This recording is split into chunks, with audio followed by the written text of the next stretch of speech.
अस्सलाम वालेकुम जी, welcome to my class. I hope आप सब ठीक होंगे एंड एज़ यू नो कि हमने क्लाउड कंप्यूटिंग की एक सीरीज़ स्टार्ट की है, तो आज उस सीरीज़ का है lesson 26। Before starting the video, हमारे चैप्टर का नाम है फंडामेंटल क्लाउड आर्किटेक्चर। ना फंडामेंटल का क्या मतलब होता है? फंडामेंटल का मतलब होता है किसी चीज़ की बेसिक्स, फाउंडेशन, बुनियाद। तो यानी कि हम लोग क्लाउड आर्किटेक्चर्स की बेसिक पढ़ेंगे इस चैप्टर में। And before starting the chapter, इस फंडामेंटल क्लाउड आर्किटेक्चर से मतलब क्या है? यानी कि हम लोग इस चैप्टर में पढ़ेंगे कि क्लाउड सिस्टम्स को किस तरह से स्ट्रक्चर किया जाता है जो वो एक यूज़र्स की बड़ी तादाद को अच्छे से हैंडल कर पाते हैं, कस्टमर की ग्रोइंग डिमांड को अच्छे से लुक आफ्टर कर पाते हैं और आईटी रिसोर्सेज और स्टोरेज को एफिशिएंटली यूज़ कर पाते हैं। तो ये सारे काम कैसे हो रहे होते हैं बिहाइंड द सीन, ये हम लोग पढ़ेंगे इस चैप्टर में। और इस चैप्टर में हमारे 4 मॉड्यूल्स इंक्लूडेड है, 121 से 124 तक। तो स्टार्ट करते हैं अपना पहला module which is resource pooling architecture.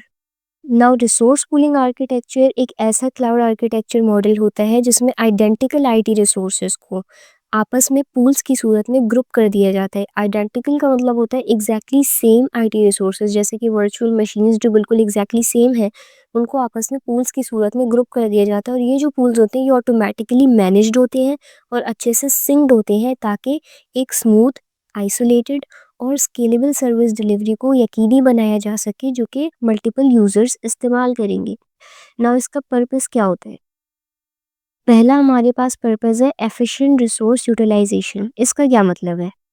Computing resources जैसे कि सीपीयू, मेमोरी, स्टोरेज, नेटवर्क, इन सबको सबसे ज़्यादा प्रोडक्टिव, बैलेंस और कॉस्ट इफेक्टिव वे में इस्तेमाल करना इफ़ेक्टिव रिसोर्स यूटिलाइजेशन कहलाता है, ताकि कोई भी रिसोर्स वेस्ट ना हो और ओवरलोडिंग ना हो। आप ऐसा कह सकते हैं कि मिनिमम नंबर ऑफ रिसोर्सेज से मैक्सिमम परफॉर्मेंस जब हासिल की जाती है तो इसको हम कहते हैं कि हम रिसोर्सेज को एफिशिएंटली यूज़ कर रहे हैं।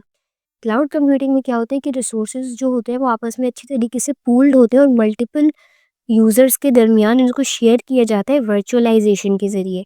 यानी कि जो क्लाउड प्रोवाइडर्स होते हैं वो इन्हें दूर से बैठ के मैनेज कर रहे होते हैं। एग्जाम्पल से उसको समझते हैं कि फॉर एग्जाम्पल हमारे पास एक फिजिकल सर्वर है जिसमें 32 GB रैम है और 8 CPUs हैं।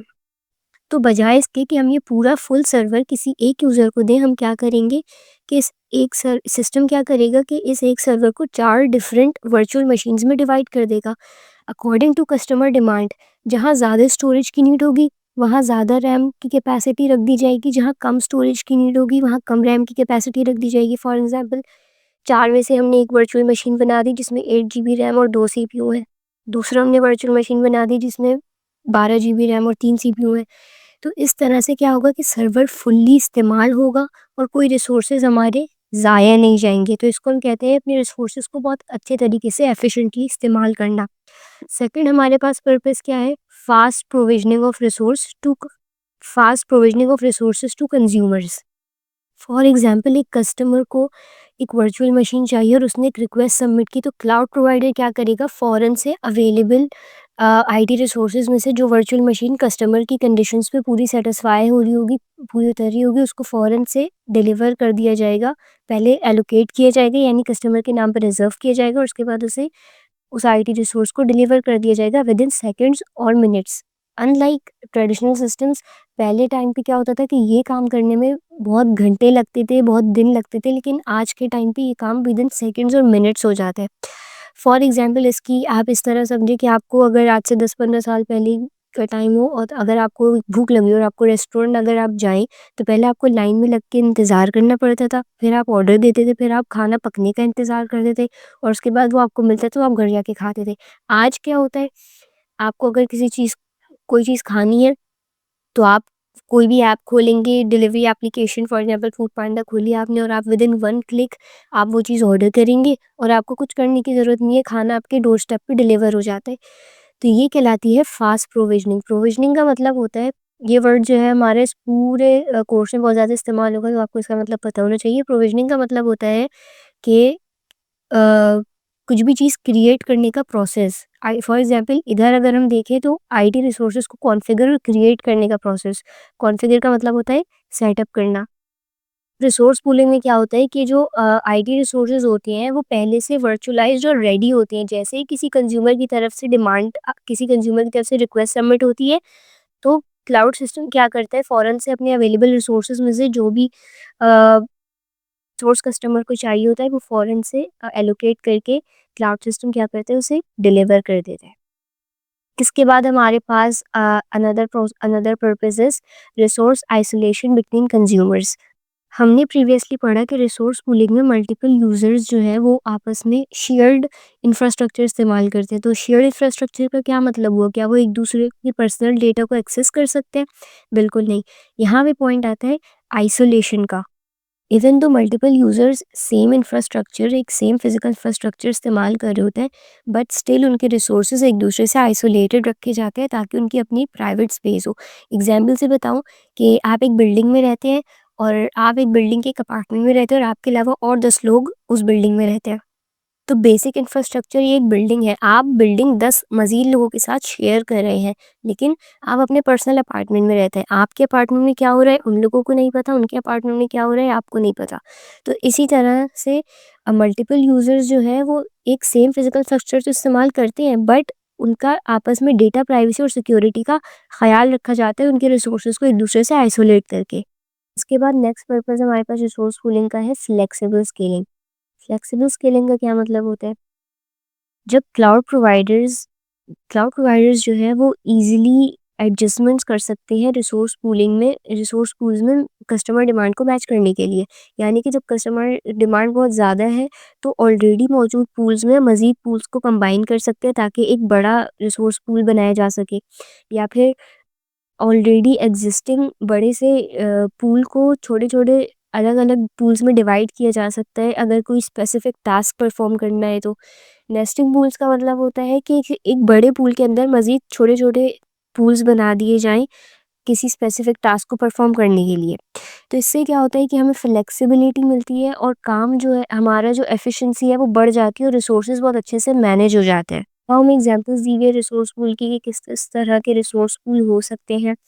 तो पहला है हमारे पास सर्वर पूल। सर्वर पूल यानी जब 2 या 2 से ज़्यादा आइडेंटिकल सर्वर्स का एक ग्रुप बना दिया जाए जिसमें ऑलरेडी ऑपरेटिंग सिस्टम इंस्टॉल्ड है। ऑपरेटिंग सिस्टम यानी कि विंडोज़, आईओएस, मैक, लिनक्स, यानी कि ये जो ऑपरेटिंग सिस्टम वो बेसिक टूल्स है, प्री इंस्टॉल्ड है, तो वो एक सर्वर पूल होगा। Virtual machine pool, VM pool क्या होता है? वर्चुअल मशीन्स को टेम्पलेट्स के साथ क्लोन किया जाता है यूज़ करने के लिए और वो बिल्कुल रेडी टू लॉन्च है, यानी उनको फ़ौरन से यूज़ किया जा सकता है। स्टोरेज पूल में क्या होता है कि शेयर्ड स्टोरेज स्पेस होती है कस्टमर को यूज़ करने के लिए ताकि वो डेटा अपना उसमें स्टोर कर सके और ये स्टोरेज स्पेस फाइल और ब्लॉक दोनों पर बेस कर सकती है। नेटवर्क पूल मतलब मल्टीपल यूजर्स जो है वो राउटर्स, स्विचेस, फायरवॉल्स यूज़ कर रहे हैं अपनी नेटवर्किंग को, अपनी कनेक्टिविटी को इंक्रीज़ करने के लिए और लोड वगैरह हैंडल करने के लिए। सीपीयू पूल में क्या होता है? मल्टीपल आइडेंटिकल सीपीयूज़ को आपस में पूल कर दिया जाता है किसी स्पेसिफिक टास्क को करने के लिए या फिर वर्कलोड्स को हैंडल करने के लिए। हमारे पास रिसोर्स पूल की टाइप्स दी हुई है कि कितनी तरह के हमारे पास रिसोर्स पूल होते हैं। तो पहला है हमारे पास डेडिकेटेड पूल। डेडिकेटेड पूल एक ऐसा पूल होता है जिसमें आईटी रिसोर्सेज को किसी स्पेसिफिक टास्क को परफॉर्म करने के लिए आपस में ग्रुप किया जाता है। फिर है हमारे पास सिबलिंग पूल। सिबलिंग पूल में क्या होता है कि ये जो इसमें जितने भी पूल्स मौजूद होते हैं सब सेम लेवल के होते हैं, बट उन्हें सेपरेटली मैनेज किया जाता है। नेस्टेड पूल क्या होता है? किसी एक लार्ज पूल के अंदर अगर अनदर पूल है यानी लेयर्स की सूरत में, यानी एक बड़ा लार्ज पूल है और उसके अंदर मज़ीद छोटे-छोटे पूल्स हैं तो इसको हम नेस्टेड पूल्स कहते हैं। डिफरेंट कंज्यूमर्स के पूल आपस में शेयर्ड तो होते हैं लेकिन वो आइसोलेटेड होते हैं ताकि डेटा सिक्योरिटी, डेटा लीकेज इन सबको प्रिवेंट किया जा सके और कस्टमर की सिक्योरिटी और प्राइवेसी का ख़्याल रखा जा सके। ना हमारे पास कुछ मैकेनिज़्म्स दिए गए हैं। रिसोर्स पूलिंग आर्किटेक्चर का ये जो पूरा प्रोसेस है उसको पूरे प्रोसेस को परफॉर्म करने के लिए डिफरेंट मैकेनिज़्म्स अपना-अपना पार्ट प्ले करते हैं। तो पहला हमारा कुछ पार्ट्स हमें यहाँ पे दिए हुए हैं जैसे कि ऑडिट मैनेजर का काम होता है यूज़र लॉगिन्स और रिसोर्स एक्सेस को ट्रैक करना। हमने पढ़ा कि डिफरेंट शेयर्ड आईटी रिसोर्सेज होती हैं जो कि मल्टीपल यूज़र्स इस्तेमाल कर रहे होते हैं। तो क्या वो एक दूसरे का डेटा एक्सेस कर सकते हैं? नहीं, क्योंकि फॉर एग्जांपल जब हम किसी अकाउंट में लॉगिन करते हैं तो अपनी क्रेडेंशियल्स डालते हैं, जैसे कि अपनी लॉगिन आईडी पासवर्ड डालते हैं। तो ये पासवर्ड के ज़रिए ऑडिट मैनेजर का काम होता है यूज़र्स को ट्रैक करना और ये देखना कि रिसोर्सेज किस किस की एक्सेस में मौजूद है, और इन सब परमिशंस को हैंडल करना ऑडिट मॉनिटर का काम होता है। इसके बाद क्लाउड यूजेज मॉनिटर का काम होता है सिस्टम की परफॉर्मेंस और यूजेज को देखना, मॉनिटर करना, बिलिंग वगैरह ट्रैक करना पे पर यूज़ मॉनिटर का काम होता है।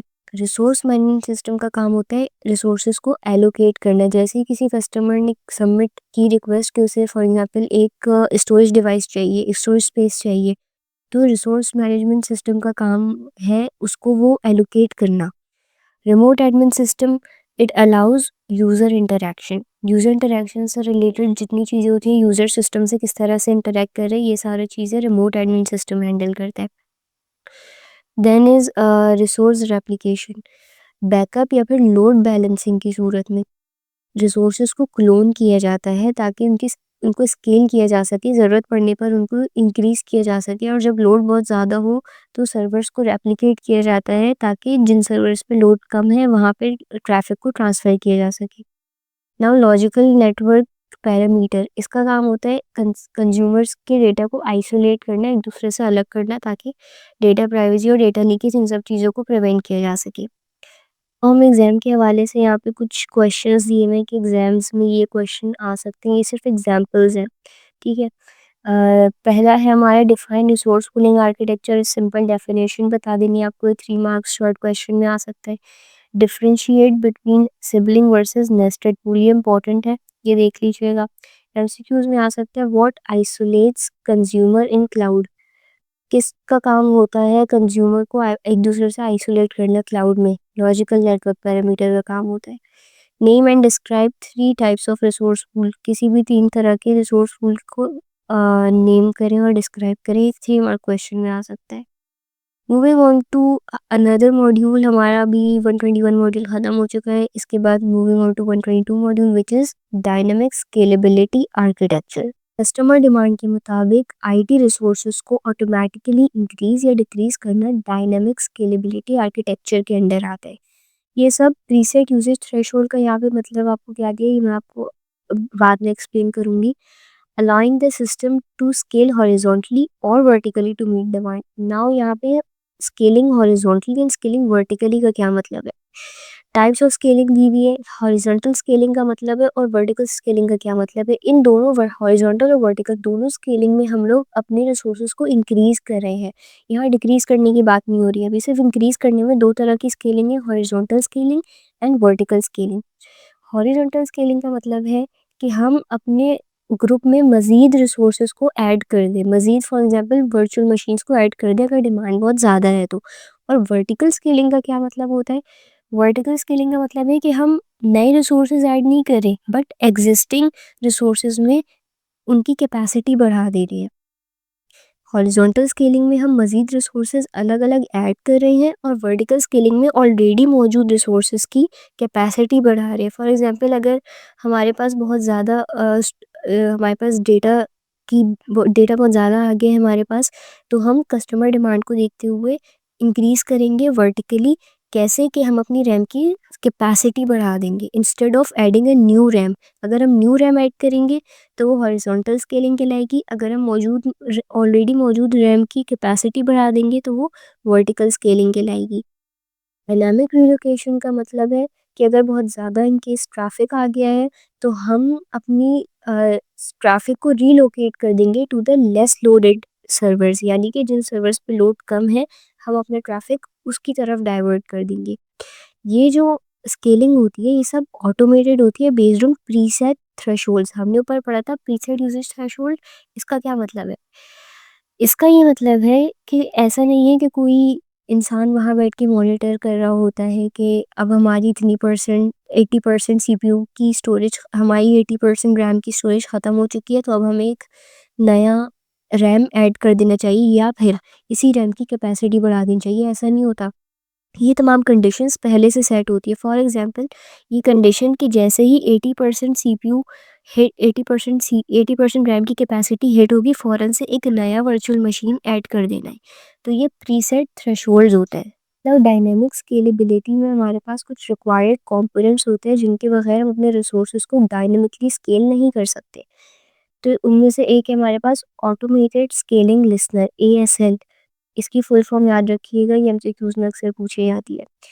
इसका काम होता है it lessons for scaling triggers. हमने पढ़ा था कि कुछ प्रीसेट थ्रेशोल्ड्स होते हैं, कुछ पहले से कंडीशन सेट की जाती हैं जिन और जैसे ही वो कंडीशंस ट्रिगर होती हैं तो ऑटोमेटिकली सिस्टम क्या करता है, स्केल कर देता है इन हॉरिजॉन्टली या वर्टिकली। जो भी कंडीशन सेट होती है उस हिसाब से वो कंडीशन ट्रिगर होने पर स्केल कर देता है। तो ये जो कंडीशन ट्रिगर होती है ये कौन करता है, ASL करता है। Next is resource replication. Customer demand को देखते हुए कब हमें एडिशनल इंस्टेंसेस डालनी है, कब नहीं डालनी, ये सब रिसोर्स रेप्लिकेटर का काम होता है। रिसोर्सेज को रेप्लिकेट करना यानी उन्हें डुप्लीकेट करना। जब कस्टमर डिमांड बहुत ज़्यादा है तब अपने आईटी रिसोर्सेज को डुप्लीकेट करना, और जब कस्टमर डिमांड कम है तो उन रिसोर्सेज को टर्मिनेट कर देना। फिर हमारे पास क्लाउड यूजेज मॉनिटर। इसका काम होता है यूजेज ट्रेंड्स को ट्रैक करना, यानी कि किस टाइम पे कस्टमर डिमांड बहुत ज़्यादा होती है, किस टाइम पे कस्टमर डिमांड बहुत कम होती है, ताकि हम फ्यूचर में उन सब चीज़ों को अच्छे से मैनेज कर सकें, हैंडल कर सकें। तो इसलिए क्लाउड यूजेज मॉनिटर सब चीज़ों का एक ट्रैक रखता है। पे पर यूज मॉनिटर का काम होता है बिलिंग और invoicing based on dynamic usage, यानी कि कस्टमर डायनेमिकली जितने टाइम के लिए यूज़ करे उसकी बेसिस पर इनवॉइसिंग और बिलिंग वगैरह तैयार करना किसका काम होता है, पेपर यूज मॉनिटर का। अब यहाँ पर हमें एक रियल लाइफ एनोलॉजी दी हुई है, एक सिंपल एग्जांपल से समझते हैं हम इसे। आप इमेजिन करें कि एक रेस्टोरेंट का किचन है। अगर बहुत ज़्यादा ऑर्डर्स आते हैं तो हेड शेफ और ज़्यादा कुक्स को, यानी कि और ज़्यादा शेफ्स को अपने किचन में बुला लेते हैं। तो क्या हुआ, ये हॉरिजॉन्टल स्केलिंग, यानी कि शेफ ने क्या किया, और ज़्यादा रिसोर्सेज बढ़ा ली अपनी, और ज़्यादा शेफ को ऐड कर दिया। अदर देन दिस, अगर शेफ चाहते हैं कि खाना जल्दी जल्दी बने तो वो क्या करेंगे कि बहुत बड़े बड़े ओवन्स का यूज़ करेंगे ताकि खाना जल्दी बन सके। तो ये क्या कहलाएगी, वर्टिकल स्केलिंग, यानी कि हमने अपने ऑलरेडी ऑलरेडी मौजूद रिसोर्सेज में उनकी कैपेसिटी को बढ़ा दिया। तो ये हमारी वर्टिकल स्केलिंग हो जाती है। और मैनेजर को कैसे पता चलेगा कि हमने कब वर्टिकल स्केलिंग करनी है, कब हॉरिजॉन्टल स्केलिंग करनी है, तो ये बेस्ड होता है रियल टाइम डिमांड पर, यानी कि ACL जब ट्रिगर करता है तो फिर उस टाइम पे ACL ये डिसाइड करता है कि हमें हॉरिजॉन्टल स्केलिंग करनी है या वर्टिकल स्केलिंग करनी है based on the customer load. यहाँ पे अगेन हमें फिर एग्जाम के हवाले से एग्जाम्पल क्वेश्चंस दिए हुए कि इस मॉड्यूल में से क्या क्या आ सकते हैं। ऐसा नहीं है कि इम्पोर्टेंट है और ऐसा भी नहीं है कि इम्पोर्टेंट नहीं है, बट ये सिर्फ एग्जाम्पल्स दी हुई है। डिफाइन डायनामिक स्केलेबिलिटी, आपको डेफिनेशन लिखनी है। 3 मार्क्स का शॉर्ट क्वेश्चन आ सकता है। इसके बाद differentiate between horizontal versus vertical scaling. पहले भी ये डिफरेंसेस मैंने आपको बताया था, बहुत इंपॉर्टेंट होते हैं, जैसे नेस्टेड और सिबलिंग टूल्स में डिफरेंस था, वैसे ही हॉरिजॉन्टल वर्सेस वर्टिकल स्केलिंग में भी डिफरेंस, ऐसे डिफरेंसेस शॉर्ट्स में आते हैं अक्सर और ये इंपॉर्टेंट होते हैं। एमसीक्यूज में आ सकते हैं, विच कंपोनेंट ट्रिगर्स स्केलिंग, कौन सा कंपोनेंट जो है वो स्केलिंग को ट्रिगर करता है, कौन सा कंपोनेंट बताता है कि कब हमें स्केल करना है। तो ये काम होता है ACL का। नाउ अगेन ACL की फुल फॉर्म क्या होती है ये भी इंपॉर्टेंट है, which is automated scaling listener. So okay, so moving on to next module, which is workload distribution and service load balancing architecture. So, workload distribution architecture क्या होता है? This architecture prevents over or underutilization of resources by distributing tasks across available systems using load balancing algorithm. Task को distribute कर देना available system में load balancing algorithm का इस्तेमाल करके, ताकि कोई भी रिसोर्स ओवर या अंडर यूज ना हो। नाउ क्या मतलब है किसी रिसोर्सेज का ओवर यूज होने का या फिर अंडर यूज होने का? किसी भी कोई भी रिसोर्स अगर ओवर यूज होता है तो उसकी परफॉर्मेंस में इशूज आएंगे। जो परफॉर्मेंस एक्सपेक्टेड है वैसी परफॉर्मेंस वो नहीं देगा। और अंडर यूज का मतलब है कि रिसोर्स वेस्ट हो जाएगा। तो लोड बैलेंसिंग एल्गोरिथम्स का इस्तेमाल करके ये वाला आर्किटेक्चर क्या करता है, कि जो भी अवेलेबल टास्क होते हैं उनको डिस्ट्रीब्यूट कर देता है ऐसे सर्वर्स पर, ऐसे सिस्टम्स पर जिन पर ऑलरेडी ट्रैफिक कम है, ऑलरेडी लोड कम है, ताकि किसी भी रिसोर्सेज को हम प्रिवेंट कर सकें ज़ाया होने से और ओवर यूज़ होने से। इसका पर्पस अगेन यहाँ पे दिया हुआ है, prevent performance issues which is over use of IT resources and avoid resource wastage which is under use of IT resources. Now ये जो वर्कलोड लोड बैलेंसिंग एल्गोरिथम की बेसिस पर डिस्ट्रीब्यूट किया जाता है, ये डिस्ट्रीब्यूट किया जाता है वर्चुअल मशीन्स में, क्लाउड स्टोरेज में और क्लाउड सर्विसेज में। इसके बाद हमारी जो नेक्स्ट हेडिंग है वो है service load balancing architecture. Specifically cloud services में वर्कलोड को डिस्ट्रीब्यूट करने के लिए सर्विस लोड बैलेंसिंग आर्किटेक्चर इस्तेमाल किया जाता है। Multiple service instances are deployed and requests are automatically distributed across them. इसका मतलब है कि जब किसी एक सर्विस की या जब किसी एक रिसोर्स की बहुत ज़्यादा डिमांड होती है या फिर बहुत सारे लोग कोई सेम क्लाउड सर्विस इस्तेमाल कर रहे होते हैं, तो सिस्टम क्या करता है कि उस एक क्लाउड सर्विस की मल्टीपल कॉपीज़ बना देता है। और जब बहुत ज़्यादा रिक्वेस्ट आती हैं तो सिस्टम उस रिक्वेस्ट को स्प्रेड कर देता है तमाम कॉपीज़ के दरमियान, ताकि कोई काम स्लो डाउन ना हो, कोई प्रोसेस स्लो डाउन ना हो और कोई क्रैश ना हो डेटा।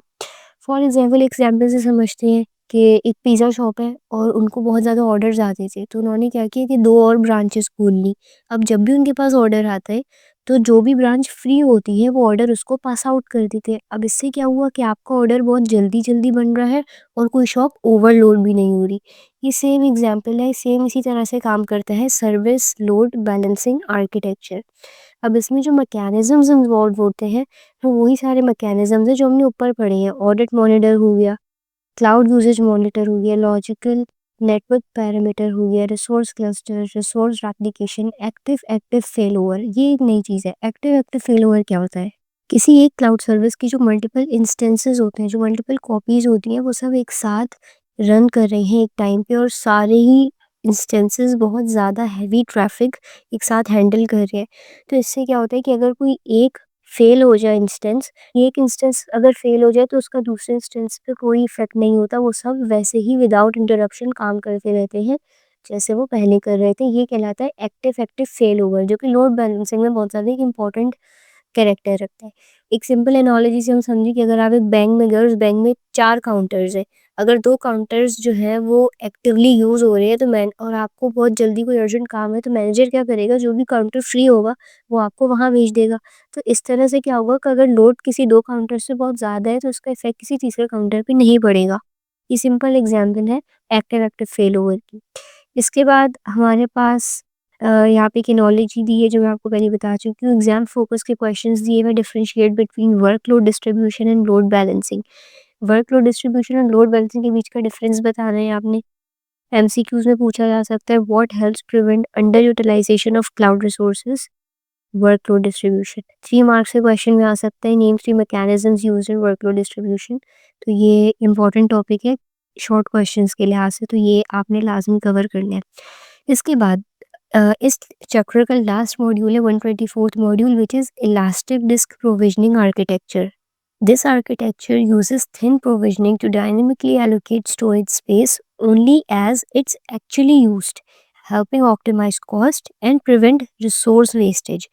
इसका ये मतलब है कि इंस्टेड के जो सिस्टम है वो कस्टमर को एक साथ पूरी स्टोरेज दे दे। वो क्या करता है कि स्टोरेज थोड़ी थोड़ी करके देता है, सिर्फ जब जब कस्टमर उसको एक्चुअली यूज़ करता है, ताकि स्पेस और कॉस्ट दोनों बचाई जा सके।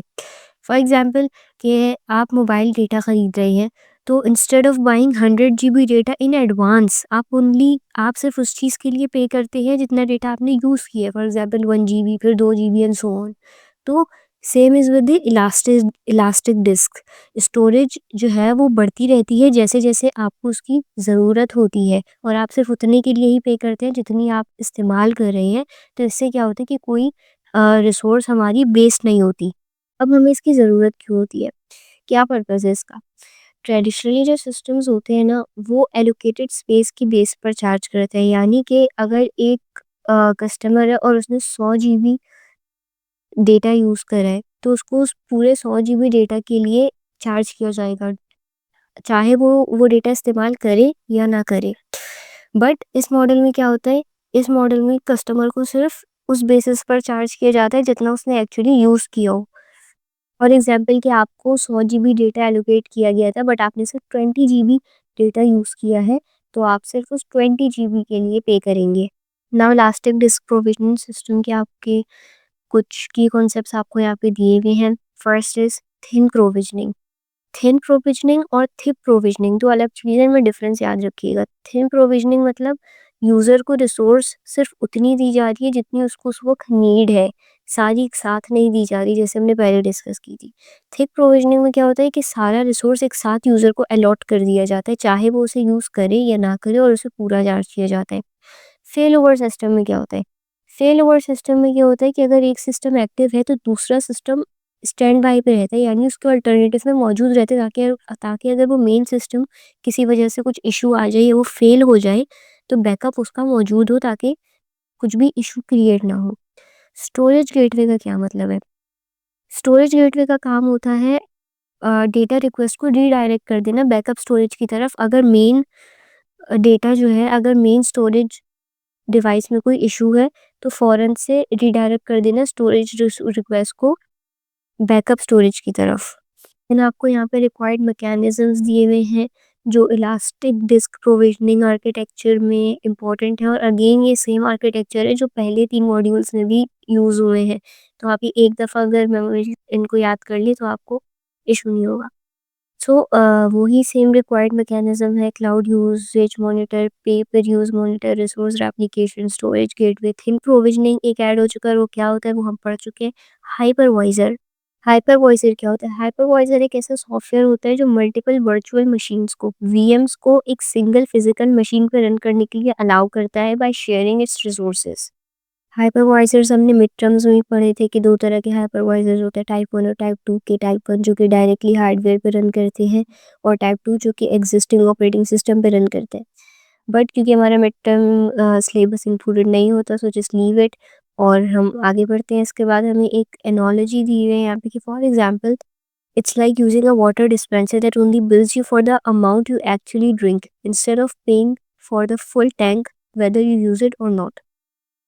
ये जो आर्किटेक्चर है, ये एक ऐसा आर्किटेक्चर है, इट्स लाइक कि आप एक वाटर डिस्पेंसर से पानी पी रहे हैं और आपको सिर्फ उतना ही चार्ज किया जा रहा है जितना आप पानी पी रहे हैं। नो मैटर कि आपने वो पूरा यूज केन यूज़ करा है या नहीं, पूरा डिस्पेंसर यूज़ करा है या नहीं, बट आपको सिर्फ उतना ही चार्ज किया जाएगा जितना आपने यूज़ किया ना। मैं यहाँ पे एग्जाम फोकस एग्जाम्पल क्वेश्चंस दिए मैं आपको। डिफाइन थिन प्रोविजनिंग, अगेन मैं बोल रही हूँ कि थिन प्रोविजनिंग और थिक प्रोविजनिंग में जो मेजर डिफरेंस है वो याद रखिएगा। एमसीक्यूज में आ सकता है which system diverts traffic to secondary storage, कौन सा सिस्टम जो है वो सेकेंडरी स्टोरेज की तरफ, यानी कि जो स्टैंड बाय में जो ऑल्टरनेटिव हमारे पास स्टोरेज होती है उसकी तरफ डाइवर्ट करता है अगर मेन सिस्टम को कुछ हो जाए, कुछ इशू हो जाए या वो फेल हो जाए। स्टोरेज गेटवे करते हैं। 3 मार्क्स क्वेश्चन में आ सकता है list components required for elastic disk provisioning, और 5 मार्क्स क्वेश्चन में आ सकता है explain elastic disk provisioning with fail over systems.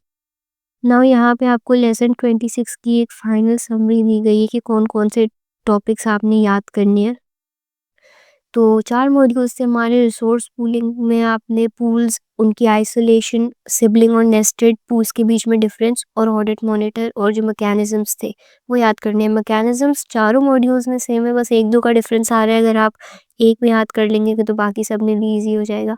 Dynamic scalability में आपने कौन कौन से करनी है, ASL application thresholds, horizontal vertical के बीच में डिफरेंस, ये भी इंपॉर्टेंट है। नाउ वर्कलोड डिस्ट्रीब्यूशन में load balancing algorithms, over under utilization, और इलास्टिक डिस्क प्रोविजनिंग में थिन प्रोविजनिंग, थिक प्रोविजनिंग का difference, pay per use, storage gateway और फेल ओवर सिस्टम्स। तो यहाँ पे हमारा लेक्चर 26 खत्म होता है। अगर आपको कोई चीज़ नहीं समझ में आई हो तो comment down in the comment section, और मैं कोशिश करूँगी कि मैं रिप्लाई करूँ, और अपना फीडबैक ज़रूर देके जाइएगा। वीडियो पसंद आई हो तो लाइक शेयर एंड सब्सक्राइब, और फिर मिलते हैं अगली वीडियो में। हम कवर करेंगे नेक्स्ट वीडियो में लेसन 27। टिल देन अल्लाह हाफ़िज़।